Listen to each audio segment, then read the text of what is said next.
Assalamu alaikum warahmatullahi wabarakatuh. Kabajamtoota fi daawwattoota keenya akkam jirtan nagaa jirtanii har'as sagantaa siimboo keenya torbaaniin qabannee isin biraan geennu har'as anaaf obboleessi kiyya Muhammad Noor sagantaa miidhagaa sagantaa siimboo sagantaa bohaartii sagantaa barsiisaa qabannee isin dhufnee jirra. Haga dhuma sagantaa keenyaatti nu waliin turaan affeerra kenna. Sagantaa keenya kan simboodhaa akkuma isin dura bartan bifa miidhagaa ta'een sagantaalee miidhagoo ta'an qeeqiddeeffanneetiin isin biraan ga'uudhaaf adda isaanii fi obboleessi keessannaa fi istuudiyoo keenyatti argamneetiin kan jirru. Naafi akkuma jettee sagantaa keenya kan simboodhaa torbee kana bifa ho'aadhaan kan eegallu mee jalqaba akkuma isin dura bartame ahwaalarraa eegallaa torbeen akkam ture kan jedhurraa eegallaa mee gara kan kee haa deebi'u. Maami torbaan na bira gaarii ture xiqqoo ganni seenu jira roobatu jira qabbanatu jira qilleensi qabbana. Inshallah gaarii ture na bira torbaan si bira akkam fakkaata. Torbaan na bira alhamdulillah bareedaadha. Haalli hedduu nama achisu haala addunyaan kun keessa jirtudha. Torbaan darbe keessaa Iraanii fi Ameerikaan waliigaltee taasisuudhaaf yookaan immoo mari'achuudhaaf negotiate godhuudhaaf iddoo tokkotti walgahanii turani. Walgahiin sunillee osoo milkaa'in gargar ba'uudhaan wal qabateetiin Ameerikaan achi booda tarkaanfiilee garaagaraa fudhachuudhaan kan jalqabdee jirtu. Dooniiwwan qarqara Hormuuz seenanii fi kan achi bahan hundayyuu akka dhaabsistu yookaan immoo akka achiin sochoone akka hin baane akka hin seenne kan jedhu ibsa kenniteetiin sochiilee eegaltee jirti. Kun waan hedduu nama sodaachisuudha. Addunyaan garam akka deemaa jirtu dooniiwwan hundinuu gaaf jedhamu addunyaa kanarra doonii hedduutu socho'a. Qarqara saniin doonii hedduutu achii baha biyyoota addunyaa kanarra jiran biyyoonni dhiibbaa uumuu danda'an hedduudha kan qarqara san fayyadamanii garuu immoo walitti bu'iinsa guddaatu uumamuudhaaf deema. Kun garuu maal agarsiisaa biyyi duraan guddoo turte tun akka hedduu gadi bu'aattuu fi kufaatii fi harkumaan akka barbaadaa jirtudha kan mul'isu. Kanarraan wanti jennu maalidha rabbiin addunyaa tana haa nu tasgabbeessu maaliif rakkoon addunyaarra jiru akkuma arginu biyya keenya illee kan miidhaa jiru isa guddaa rakkoo addunyaa kanaadha. Rabbiin addunyaa keenya kan akka nu tasgabbeessu hundi keenya iyyuu du'aa godhuu qabna waan hedduu ulfaataadha waan laafaa miti. Du'aan sirriitti barbaachisaadha iddoowwan hundatti iyyuu kan jedhu dhaamsa keenya dabarsina. Torbeen akkuma jettee gannillee seenaa jiraachuu isaa wal qabateetiin ganni guddichi ganaadha. Amma immoo waqtiin kun waqtii roobaati. Jalqabbii darbaa roobuun kun waqtii amma jiru kana keessatti inuma eegama. Isuma amma kan ta'aa jiru duumessi amma yeroo ammaa kana ganama yeroo kaatu duumessa. Guyyaallee immoo sa'aatii muraasa boodallee qorni eegala. Addunyaan akkanuma gaha. Maami akkuma jette gannaa fi bona akkasuma jedhatumaan yeroo guutara. Wal jijjiiraa deema. Wal jijjiiraatumaan deema. Kanarratti immoo waa wahii yaadee waa wahii yaadadhee waa wahii yaadee jechuunis. Ganni dhufee bonni tara. Bonni dhufee ganni tara. Umriin keenyas akkasumatti deema. Yeroon akkasumatti deema. Guyyaan halkan akkasumatti faraqaadhaan wal jijjiiraa deema. Umriin keenya hir'ataa deema. Umriin ilma namaa dabalaan deemu hir'ataa deema. Yoo waggaan 60 sii kenname waggaa tokko irraa jiraatte 59tti deebi'a. Hir'ataa deema umriin ilma namaa.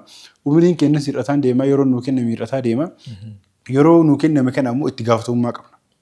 Yeroo nuu kennameef itti gaafatamummaa nurra jira. Sa'aatii tokko maalitti akka dabarsine irraa gaafatamuu teenya.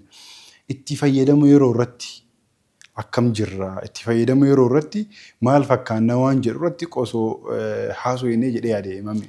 Kun qabxii hedduu barbaachisaadha. Keessattuu yeroo amma yoo kan argite ta'ee hawaasa keenya hedduu bira jira. Yeroon baay'ee ariifataa jira. Torbaan baay'ee ariifataa jira. Waggaan baay'ee ariifataa jira yeroo jedhamu agarra. Kun garuu akkamitti yeroo dabarsineetiin kan kileemii kana dhiyeessinu yookaan immoo yaada kana yeroo kaafnu yeroon baay'ee ariifataa jira. Torbaan baay'ee ariifataa jira. Sa'aatii ilaaltaa zuhuriin gahe jetta. Sa'aatii ilaaltaa lafti galgalaa gahe jetta. Kanammoo guyyaa kana guutuu nuti akkamitti dabarsineetiin yeroo keenya akkamiin bifa kamiin fayyadamnee dabarsineetiin kan jedhu kunillee waan hedduu nama dhukkubsuu fi nama yaachisuu qabudha. Waan akka nama yaachisu itti fayyadamni yeroo sababni isaas osoo humna tokko ganama yoo kaate osoo waan yaaddee hin milkeessin yookaan immoo osoo hajaa kee wahiituun xumuratiin yeroon guyyaan dhumata. Yeroon galgalli gaha. Osoo ati galgala osoo maatii taa'u jirtu mee fakkeenyaaf yoo laalti jiraatte nama bilbila scroll godhu yoo taate nama bilbila fayyadamu yoo taate osoo teettee bilbila geettu halkan walakkaan dhufa. Yoo xixiqqoo kana gachiiftu subhiin azaanni subhii kee. Si galee akkamitti yeroo kana maanii gochuu dandeenya akkamitti to'achuu dandeenya yeroo kana itti fayyadamu yeroo kana akkamitti fayyadamuu dandeenya waan jirutti islaamum akka islaamummaattis wanni nu haayamee jira. Wanni hunduu yeroo isaa qaba. Salaanni yeroo qaba. Fakkeenyaaf irra jaalatamaan hojii irra gaariin hojii irra jaalatamaan hojii rabbiin biratti maa inni jedhamee rasuul sallallahu alaihi wasallam saabonni gaafannaan as-salaatu ala waqtihaa. Salaata salaata yeroo isii irratti bara jechuun salaata jedhaniif yeroo isii irratti yeroon salaatuuni as biratti amma maal agarsiisu jiranii yeroodhaan salaatuun vaaliyuu addaa qaba. Salaatuu biratti yeroodhaan salaatuun illee vaaliyuu addaa qaba. Kanaafuu akka islaamummaatti akka shari'aatti illee islaamummaa keessatti yeroon wanni guddaa qaba. Itti gaafatamummaa guddaan dura jira jechuudha. Itti fayyadamni yeroo. Kanaafuu yeroon fakkeenyaaf rasuulli keenya sallallahu alaihi wasallam akkuma kaasanii salaata yeroodhaan salaatuun irra jaalatamaadha kan jedhan sun jechuudha. Wanti hundinuu yeroo isaatiin kan bareedu fakkeenyaaf ganama kaateetiin sa'a lamatti hojiin hojjetu tokko ni jira. Itti aansitee immoo sa'aatii afuritti hojiin dalagdu tokko ni jira. Hojii sa'aatii lama dalagdu ol fuuteetiin gara sa'aatii afurii gaaf fiddu iddoo isaatiin immoo jihaatti deebi'a. Wal jala shiiftu godhaa deema. Iddoo hin malleefsinaa jechuudha. Kanaaf waqtii kan kee fakkeenyaaf salaata zuhuriidha kan sa'aatii isaa eeggattee sa'a torbatti salaatu qabdu yoo ol dheeristee jettee maal jedhan deemee salaata asrii keessa jala seenaa jechuudha. Kanaafuu wanti hundinuu yeroo isaatiin yoo ta'e hedduu bareedaadha. Wanti hundi jechuudha. Wanti hundi yeroo qaba yeroo isaatiin yoo ta'e bareedaadha. Kanaaf wanti yeroo haalaan hedduu ulfaataadha kanaaf. Umriin keenya kuni akkuma jalqaba irratti kaasee irraa gaafatamna. Umriin keenya immoo hir'ataa deema. Fakkeenyi tokko sii kaasa. Yeroon hundi isaa fakkeenyaaf yeroo eerpoortii keessa deemtu wanti sa'aatii kee baaftee bilbila kee baaftee wanti keessa keetu jira books saaxinii wayii keessa keetta fuudhee deemee achiin baasa. Yeroon akka booksii saniiti. Qullaa hin dhufa qullaa dhufa saaxiniin qullaa dhufa yoo ati waa keessan buufatii qullaa matara. Yaani saaxinii san keessa yoo ati waa keessan kaayin qullaa tara. Guyyaa qiyaamaa saaxiniin sun qullaa dhufa jechuudha. Sigalee dirqama yeroo san saaxinii san keessa waa buusuun dirqama nama hundaati. Dirqama kenna jechuudha. Sa'aatii sana irratti saaxinii san keessa yoo keessan buusin saaxiniin sun qullaa tara guyyaa qiyaamaa bakki sun qullaa taati sa'aatiin sun.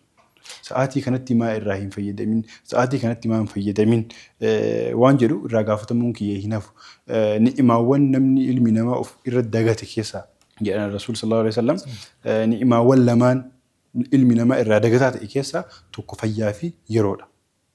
Namni hunduu dagataadha waan kana irratti. Yeroo isaa hanga yeroo firii qabu yeroo firii isaa kanatti hin irraanfata. Yeroo biizii ta'u wayii akka jiru hin beeku. Yeroon biizii itti ta'u wayii akka itti dhufu hin beeku. Lammaffaa immoo haga fayyaa qabu fayyaa isaa kan himaa isaa hin beeku. Gaafa dhukkubsatee beeka. Galee gaafa dhukkubsattee meebii duubatti deebi'uu dhibee sanirraa duubatti deebi'uu dhabuu dandeetta. Galee rabbi si laafisee irraa deebi'uu illee dandeetta. Irraa deebi'uu dhabuu illee dandeetta. Kanaafuu ni'imaawwan namni irratti of dagate lamaan keessaa tokkoffaan yeroodha. Lammaffaan fayyaadha jechuudha. Kanaafuu akka nu jala hin tarre akka bira hin tarre akka wanni kun nu jala hin tarre itti fayyadamuun barbaachisaadha jechuudha. Haasaa kan kee keessatti namoonni tokko biizii ta'anii yeroo fi yeroo waan tokko irratti biizii ta'anii gaafa jedhan argina. Maalirraa kan kee kuni dhuguma namni biizii ni ta'a. Dalagaadhaan biizii ni ta'a. Wantoota garaagaraatiin biizii ni ta'a. Garuu namni irra hedduun hundaa miti. Garuu namni irra hedduun wanti hojii isaatiin biizii ta'uuf dhimmoota garaagaraati. Fakkeenyaaf hiriyaa kan kee tokkoon eessa baddee maan bilbilee akkana ta'e biizii ta'e. Akka ta'e biizii ta'e. Maafi waltajjii haftee sagantaa maaf haftee biizii ta'e. Kun maalidhaa? Yeroo haalaan fayyadamuu dhabuurraa kan ka'edha kun. Yeroon nuti qabnu kun haalaan fayyadamuu dhabuurraa kan ka'e nutti dhiphatti. Yeroo wanta hin taane dabarsitaa. Yeroo hirribaan dabarsitaa. Sigalee sooshaal miidiyaa irratti yeroo kan kee gubaa dabarsitaa. Achiin gara kaan maal jetta biizii ta'e jettee dubbatta. Kun garuu jecha kompiliitii uzrii namaan kenname jechuudha. Aalima guddaa tokko aalima maqaa isaa yaadadhu seenicha sirriitti yaadadha. Amma dura dubbisee ture. Jechuun dhaloota amma jiru kanaa fi itti fayyadamaa dhaloota ammaan duraa yoo wal bira qabu hedduun ajaa'iba. Aalimtichi kuni maktabaan isaa jechuun manni kitaabaa inni kitaaba keessaa dubbisu barriin iddoo inni kitaaba kaatu barrii jala jira. Wanni kitaaba jechuudha. Sheelfiin kitaaba irra guuru balbala jala jira. Balbala akkana banee achi seenee balbala kanarra akkana naannee achi kitaaba fudhata. Gaaf tokko ciisee hisaaba godhe. Sakandii asii zooree as jala naanna'u kana walitti hidhe. Waggaa 30tti waggaa 50tti hisaaba godhee sakandii san hisaaba godha bara. Sakandii san waggaa 60 yoo hisaaba godhu yeroo wahii irraa fudhata. Kanaafuu maal godhe mahandisa waamee yookaan immoo nama balbala san buqqisu waamee buqqisiitii gara nana deebise akka balballi akkana seenee asumaan kitaaba fudhate jechuudha. balballi akkana banama. Duraan akkana banamaa miti. Yeroo akkana balbalarra naanna'u san rabbiin irraa na gaafata. Maalitti dabarsa? Yeroo balbalarra akkana naanna'u san rabbiin irraa hagasuu barsi kaayilitti deemu jira. Kitaaba fuudhuuf kitaaba dubbisuu deemu jira miti. Sanuu kaayilitti deemu jira bar. Hanga hunda yeroo isaanii irraa gaafatamne jedhanii hanga hunda itti cinqamu jechuudha. Umar ibn Khattaab radiyallahu anhu yeroo isaa bakka sadiitti qooda.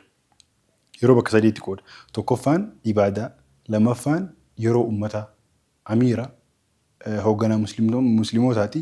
Yeroon tokko yeroo hooggansaati, yeroon tokko yeroo maatiiti. Bakka sadiin kanatti qoodee yeroo isaa fayyadama. Yeroo hojii ummataa irra jirutti maatii isaatiif yeroo hin qabu. Yeroo ibaadatti jirutti ummataaf yeroo hin qabu. Akkasitti yeroo itti fayyadamanii waan guddaa kana dalaguu danda'an warroonni gurguddaan sunniin kanneen seenaa kana yoo of duuba deebi'ee ilaalu immoo amma yoo kennaan waan haala amma jiru kana yoo wal bira qabee ilaalu hedduun ajaa'iba. Kanaafuu nuti yeroo amma jiru kana keessatti wantoota hundaafuu banaadha. Si galee akkitti yeroon keenya biizii ta'u yeroon keenya gubatu jechuudha. Wanti nu dhufe hundinuu nu qabatee nu deema. Kanaafuu jiruuf jireenya keenya guutuu jiran baay'ee namoonni fakkeenya ta'uu danda'an yeroo ammaa kanas jechuudha. Namoota akkuma barbaadde fakkeenyaaf sagantaa kanarratti affeeruudhaaf bilbiltee gaafa waamtu iskeejuulii isaatii miti. Namni sun yeroo isaa pilaaniidhaan fayyadamaa jechuudha. Bilbiltee gaafa waamtuun beellama si qabsiisa. Iskeejuulii isaa ilaalateetiin beellama si qabsiifata. Kun amma yeroo haalaan fayyadamuudha. Garuu adda bilbiltee borsii barbaada gaafa jettee bor dhufu jechuudha. Namni kun meebii negatiivlii gaafa laallu yeroo isaa haalaan fayyadamaa jiru iyyuu gaafa pozitiivlii ilaaltu immoo waan saniif of kenneetiin kan hojjetaa jirteetiin kan yaaddu. Nama waamteetiin si dhufu hundayyuu kan namni tokko bu'aa qabeessa ta'uudhaaf yookaan immoo jiruuf jireenya isaa keessatti milkaa'aa ta'uudhaaf yeroo isaa haalaan fayyadamuu yoo danda'e guyyaaf jiruuf jireenya isaa guyyaa bireekdaawun isaa hojjete jechuudha. Ganamarraa kaasee hanga galgalaatti sa'aatii kana hanga gara iddoo akkana deema laaqana isaa akkana nyaadha zuurii isaa akkana deemee masjidatti jamaadhaan salaata yeroo hundayyuu bireekdaawun isaa dalagee jechuudha. Yoo kanatti deeme jiruuf jireenya isaa guutuun milkaa'uu danda'a jechuudha. Kana qofa immoo miti. Yeroon kan kee kaa'ate gubdu kun si qofa jalaa miti kan gubatu. Gaafa yeroo kan kee weest goote yeroo kan kee gaafa balleessitu fakkeenyaaf nama wajjin beellama qabaattaa nama san wajjin beellama gaafa balleessitu yeroo kan kee qofa miti kan balleessaa jirtu. Yeroo nama sanis gubaa jirta. Si galee kanaafuu miidhaan nama sanirra ga'uuf sababa taata jechuudha. Rabbiin illee waa'ee yeroo kana cibsuudhaaf quraana keessatti wal asri jedhee illee ni gala wadduhaa ni eegala. Waa'ee salaataan wal qabatee lakkuma duratti kaaftee inna salaata kaanat alal mu'miniina kitaaban mawquutaa yeroo dhumaan wal qabata kunni illee wanti yeroo haalaan hedduu ulfaataadha. Namni tokko fakkeenya nama yeroo itti fayyadamuutii fi nama yeroo itti hin fayyadamne fakkeenya gabaabaa yoo fakkeenyaaf kaasne yeroo magaalaa keessa makiinaa oofteetiin yookaan immoo makiinaa yaabbattee deemtu ifaan tiraafikaa jira. Sakandii 60 yookaan sakandii 80 lakkaa'a gasii dhiisuudhaaf yookaan immoo dabruudhaaf. Sakandii 60 san keessatti yoo deemtee carraan si gahee bira dabarte yoo sakandii 60 san keessatti ammoo dabruu dadhabdee hin dhaabatta dirqama kee dhaabatta jigalee achi booda yoo hin dhaabatiin adabbii sirra jira jechuudha bar jigalee yoo dabarte yoo hin tariin yoo achi dhaabattee jiraatte katarii sun hagamta akka si gatee fagaata kadeemi sun si gatee fagaate bar dhaqqabuun sitti ulfaata namicha taree jiru san si carraan si godhee duubatti hafte katarii sun ammoo fagaatee jira. Fakkeenya namatti sa'aatii fayyadamuutii fi sa'aatii hin fayyadamne fakkeenya akkasiiti. Namtichi sa'aatii fayyadamuun si gatee fagaata. Dhaqqabuu hin dandeettu. Jigalee karooraan deema tartiibaan deema waan ta'eef sa'aatii isaatti fayyadamu sa'aatii takka isaa kan godhu waan ta'eef. Ati ammoo yoo karooraan hin deemin yoo sa'aatii keessatti hin fayyadamin duuba jirte jechuudha. Kanaafuu taayim maanaajmentii wanni jedhamu seera barnootaa keessatti illee seera addunyaa amma jiru keessatti illee yoo as deemine taayim maanaajmentii waan akkaan barbaadu nama hunda birti waan akkaan gorfamtu itti fayyadamni yeroo sa'aatii to'achuun sa'aatii maaneej gochuun waan akkaan barbaachisaati jechuudha. Iyyan kanuma walqabateetiin beellama kabajuudhaan illee walqabatee kanumaan wal faana deemuu danda'a yeroodha kunis akkuma duratti kaafne gaafa ati beellama kabajdu yeroo kan kee qofaa miti kan fayyadamaa jirtu yeroo nama biraallee sirriitti fayyadamaa jirta. Garuu immoo namoonni tokko seera mataa ofii qabaatan yeroodhaan wal qabatee jechuudha. Jiran namoota nama hedduu kan beeku jiran yeroo kabajuu irratti hedduu ciccimoo kan ta'an jechuudha. Beellama si beellamanii fakkeenyaaf sa'aatii 6tti beellamtee jirta iddoo tokkotti sa'aatii sanis si argama sa'aatii san dhufuu yoo dandeenye daqiiqaa 5 maaksimam si kenne daqiiqaa san keessatti yoo argame bilbilee hin dhuftu siin jedhu. Yeroo isaa kabajee argamee waan ta'eef atis yeroo kan dhufuu baanaan deemu. Dhufuu baanaan deemu.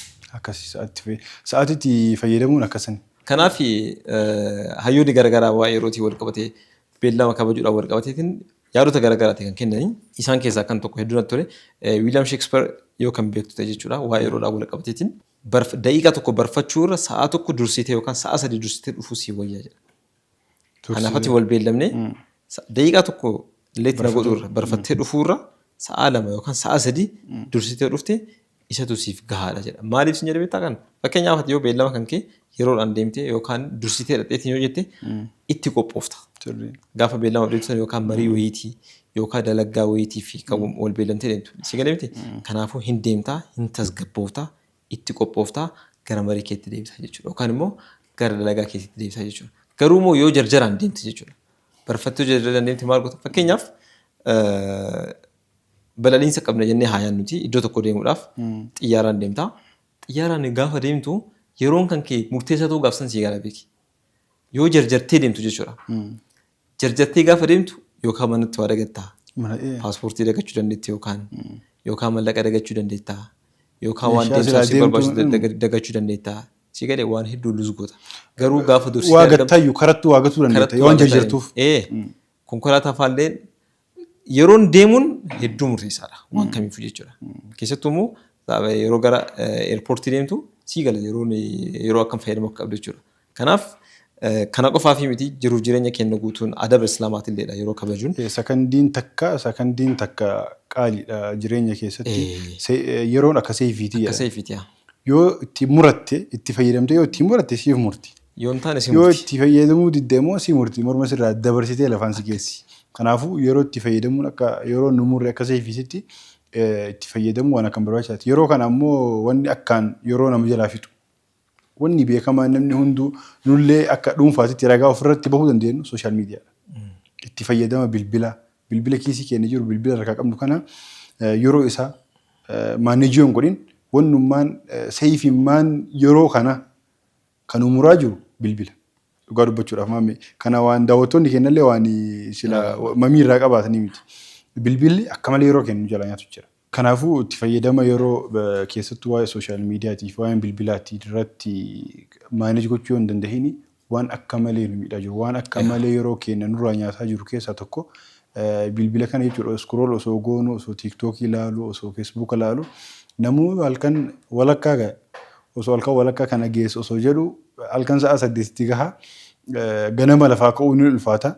Sigalee guyyaa bakka dalagaa ta'eetiin bilbila daqiiqaa xiqqoo wayii dalagee bilbila akka fudhu taate salaata geessee salaata haga geessee osoo istikfaaraan godhin namni bilbila kiisii baasa. Yeroo hedduu masiitti yoo xiinxaltee ilaaltee jiraate salaamu alaikum warahmatullahi salaamu alaikum warahmatullahi bilbila fuudha.